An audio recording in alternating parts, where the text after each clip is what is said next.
आपल्या दुसऱ्या टप्प्यातले खडकाच्या तिथं कॉक जो काढलाय तिथं आपण वडाचं झाड लावलं होतं, डॉक्टर खांडेकरांनी दिलेलं.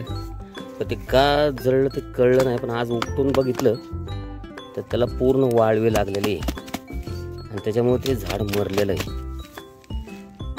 हे पाहता का तुम्ही, वाळवी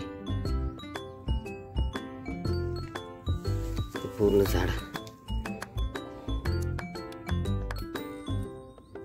पूर्ण झाडाचा बुंदा खाऊन टाकला त्यांनी.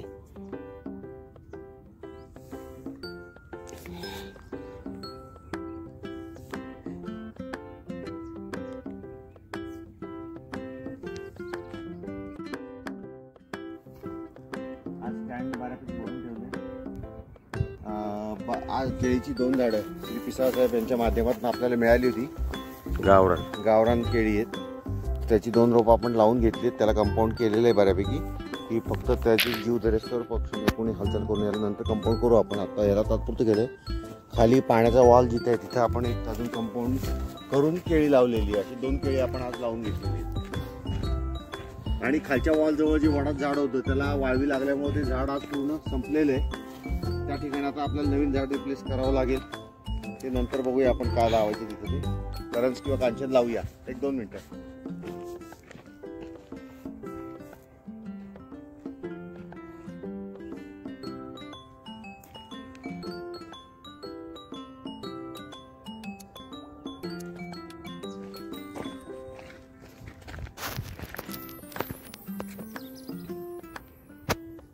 वॉलच्या वरच्या साईडला आपण केळीचं झाड लावून घेतलंय. त्याला कंपाऊंड मारलेलं आहे. आणि हे करताना आम्ही जुना एक करंज होता त्याची बऱ्यापैकी वाढ झालेली आहे, त्यामुळे त्याला ट्रिगारची आवश्यकता नाही असं समजून आम्ही त्याचा ट्रिगार काढलेला आहे.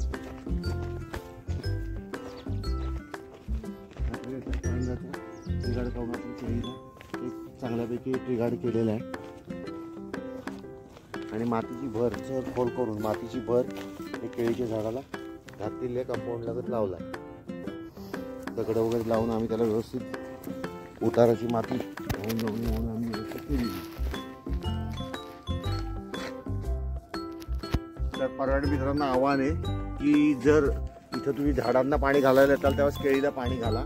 आणि दुसरी गोष्ट, वर समोर करंज दिसतोय त्या करंजाला व्यवस्थित वाढलेला करंज आहे, त्यामुळे त्याचा ट्रिगार्ड आता आपण काढून घेतलेला आहे.